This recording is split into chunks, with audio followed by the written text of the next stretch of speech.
What's your, do you have 3 WODs that you're the most proud of? Fran and Fran, I don't know. I hate that thing.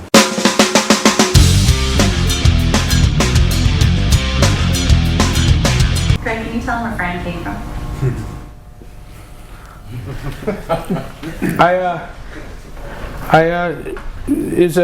As a young gymnast and just new to high school, I entertained the notion I could become a stronger gymnast with weights, and the conclusion of that experiment was a fuck yeah, and surprisingly, it was really hard to communicate to other gymnasts that you should be lifting weights, and there were things you could develop on the rings with weights.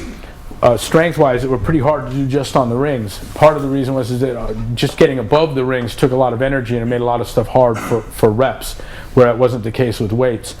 But anyways, old man was cool enough to back the station wagon out of the garage and clean it up for me and let me convert it into a weight training facility.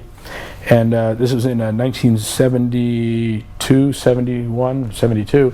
And it took me down to Sears, and for $19.95, a 110-pound weight set, and it was a Ted Williams, the baseball player, had to put his name on a weight set, and it was a blue plastic, cement filled, and pulled the station wagon out of the garage, and I was a competitive gymnast, and I needed something that would make you sit on your ass and gasp for air, simulating 2-minute ring routine, P-bar routine, and that's what they would do early in the season, right? Early in the season, they were brutal in terms of the cardiorespiratory demands, and simultaneously, I mean, no one doubts it. Gymnasts have to be strong. And if you get off the apparatus and you're hunched over, or you vomit, or you're gape mouth breathing hard, wild and terror, you will be deducted for that. And so you have to get off and look cool as a cucumber, like that was fun, or it's held against you. And so the conditioning was a critical component.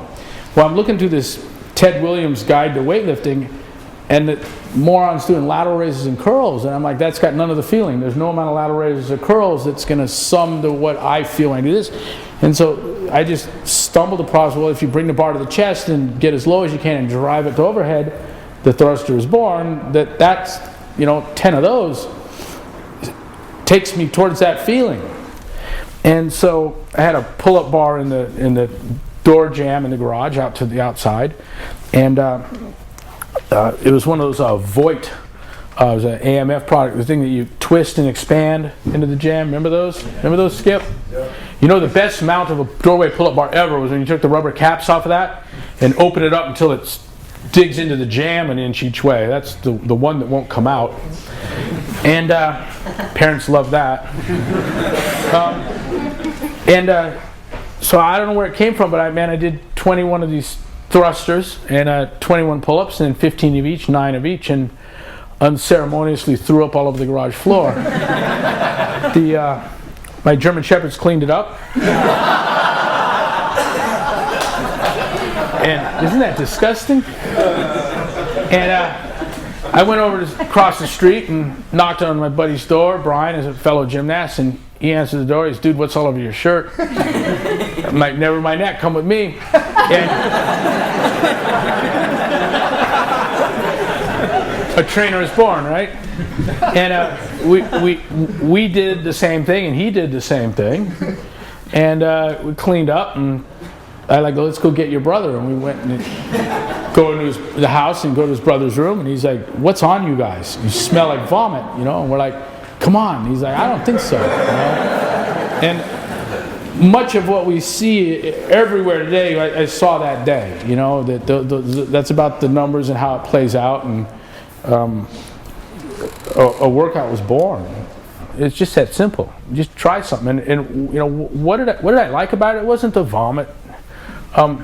What I knew is that felt like what the rings feel like. Just like my cops will tell you, that's what a long foot chase and fight feels like. Like my martial artists will tell you, that's what you know, it was B.J. Penn that offered up on in terms of Fight Gone Bad. That we did the workout for him, and then asked him how'd that feel. He says it felt like a fight gone bad, and you know, wow, that's enough to hold on to something.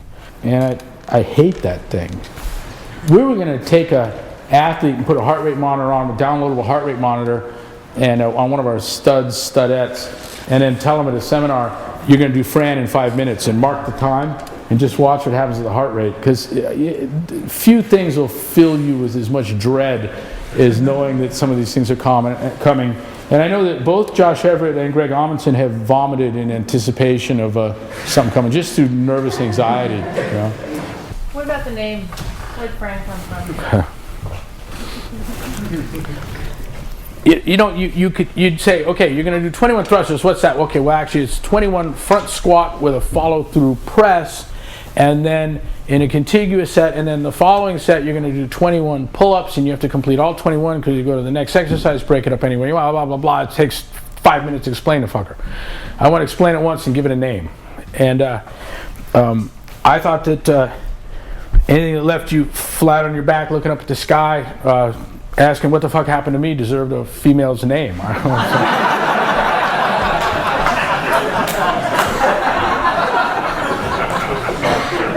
Right? Yeah, what happened to me? And they're not old girlfriends, and it's just like storms, you know? If a hurricane that wreaks havoc and the whole town can be Fran, so could a workout.